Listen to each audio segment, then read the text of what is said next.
যথাযোগ্য মর্যাদায় ২৬শে মার্চ মহান স্বাধীনতা ও জাতীয় দিবস পালনের আহ্বান জানিয়েছেন বাংলাদেশ জামায়াতে ইসলামীর আমির ডাক্তার শফিকুর রহমান। তিনি বলেন, স্বার্থান্বেষী মহল দেশকে আবার অস্থিতিশীল করতে চাচ্ছে, পতিত স্বৈরাচারকে ফিরিয়ে আনার অপতৎপরতা শুরু করেছে। এমন অবস্থায় দেশবাসীকে ঐক্যবদ্ধ, সজাগ ও সতর্ক থাকতে হবে। শান্তি স্বস্তির নতুন বাংলাদেশ গঠিত না হওয়া পর্যন্ত আমাদের আন্দোলন সংগ্রাম চালিয়ে যেতে হবে। সোমবার এক বিবৃতিতে জামায়াতের আমির ডাক্তার শফিকুর রহমান এসব কথা বলেন। আগামী ত্রয়োদশ জাতীয় সংসদ নির্বাচন ভারতের প্রভাবমুক্ত ও অবাধ নিরপেক্ষ সুষ্ঠু করতে প্রধান নির্বাচন কমিশনারকে আহ্বান জানিয়েছেন জাতীয় গণতান্ত্রিক পার্টির সভাপতি তাসমিয়া প্রধান।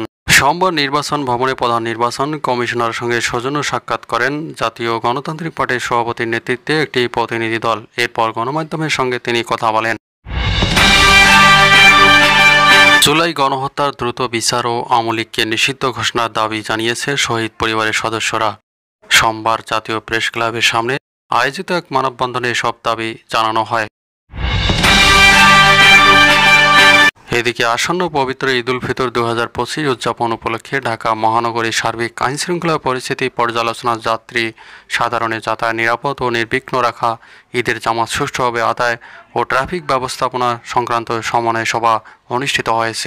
সভাপতির বক্তব্যে ডিএমপি কমিশনার বলেন, পবিত্র ঈদ উল ফিতর উৎসবমুখর ও নিরাপদ পরিবেশে উদযাপনের লক্ষ্যে ঢাকা মেট্রোপলিটন পুলিশ সব ধরনের প্রস্তুতি গ্রহণ করেছে। পুলিশের গৃহীত পদক্ষেপের পাশাপাশি ব্যক্তি বা প্রতিষ্ঠান পর্যায়েও নিরাপত্তা সচেতনতাবোধ তৈরি হতে হবে। সোমবার সকালে ডিএমপি হেডকোয়ার্টার্স সম্মেলন কক্ষে সভা অনুষ্ঠিত হয়। সভায় সভাপতিত্ব করেন Dhaka metropolitan police commissioner Sheikh Mohammad Sajjad Ali.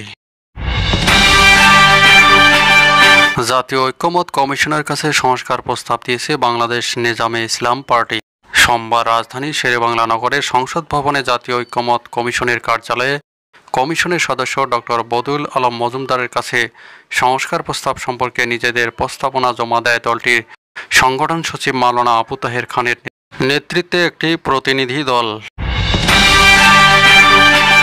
মহান স্বাধীনতা ও জাতীয় দিবস উপলক্ষে বাংলাদেশ জাতীয়তাবাদী দল বিএনপির কর্মসূচি ঘোষণা করেছে। সোমবার রাজধানীর নয়াপল্টনে বিএনপির কেন্দ্রীয় কার্যালয়ে অনুষ্ঠিত সংবাদ সম্মেলনে এই কর্মসূচির ঘোষণা করেন বিএনপির সিনিয়র যুগ্ম মহাসচিব অ্যাডভোকেট রুহুল কবির রিজভী। কর্মসূচির মধ্যে রয়েছে ২৬শে মার্চ ভোর ৬টায় নয়াপল্টন বিএনপির কেন্দ্রীয় কার্যালয় সহ দেশব্যাপী সব দলীয় কার্যালয়ে জাতীয় ও দলীয় পতাকা উত্তোলন। সকাল ৮টায় বিএনপি চেয়ারপারসনের গুলশান কার্যালয় থেকে দলের জাতীয় নেতৃবৃন্দ সহ সর্বস্তরের নেতাকর্মী জাতীয় স্মৃতিসৌধের উদ্দেশ্যে যাত্রা এবং সকাল ৮:৩০টার মধ্যে জাতীয় স্মৃতিসৌধে পুষ্পস্তবক অর্পণ। জাতীয় স্মৃতিসৌধে পুষ্পস্তবক অর্পণ শেষে ঢাকায় ফিরে এসে মহান স্বাধীনতার ঘোষক ও সাবেক রাষ্ট্রপতি শহীদ জিয়াউর রহমান বীর উত্তমের মাজারে দলের সর্বস্তরের নেতাকর্মীরা পুষ্পস্তবক অর্পণ ও সূরা ফাতিহা পাঠ করবেন। ওই দিনেই মাজার প্রাঙ্গণে জাতীয়তাবাদী ওলামা দলের উদ্যোগে দোয়া অনুষ্ঠিত হবে। ২৫শে মার্চ সকাল ১১টায় মহান স্বাধীনতা দিবস উপলক্ষে রমনা ইঞ্জিনিয়ার্স ইনস্টিটিউশন মিলনায়তনে বিএনপির উদ্যোগে আলোচনা সভা অনুষ্ঠিত হবে। বিএনপির জাতীয় নেতৃবৃন্দ সহ দেশ বরেণ্য ব্যক্তিরা আলোচনা সভায় বক্তব্য রাখবেন। এছাড়া সারা দেশে জেলা, মহানগর, উপজেলা, পৌরসভা সহ সব ইউনিট মহান স্বাধীনতা ও জাতীয় দিবস উপলক্ষে আলোচনা সভা অন্যান্য কর্মসূচির আয়োজন করবে।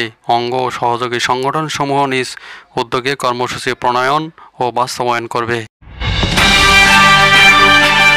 রাজনীতিতে সেনাবাহিনীর হস্তক্ষেপ প্রত্যাশিত নয় বলে মন্তব্য করছেন জাতীয় নাগরিক পার্টির উত্তরাঞ্চলের মুখ্য সংগঠক সার্জিস আলম। তিনি বলেন, দেশের অভ্যন্তরীণ রাজনীতিতে সেনাবাহিনীর হস্তক্ষেপ প্রত্যাশিত নয়, বরং তারা দেশের প্রতি তাদের দায়বদ্ধতা ও দায়িত্ব পালন করবে। সোমবার বেলা 11:30টার দিকে নীলফামারী সৈয়দপুর বিমানবন্দরে সাংবাদিকদের প্রশ্নের জবাবে তিনি এসব কথা বলেন। এছাড়াও তিনি আরও বলেন, সেনাপ্রধানদের সঙ্গে বৈঠক নিয়ে নিজেদের মধ্যে কোনো মতানৈক্য নেই। এ সময় তিনি রিফাইন্ড আওয়ামী লীগ বা অন্য যে কোনো নামে আওয়ামী লীগকে ফিরিয়ে আনার গল্প যাতে কেউ না শোনায় এই আহ্বান জানান।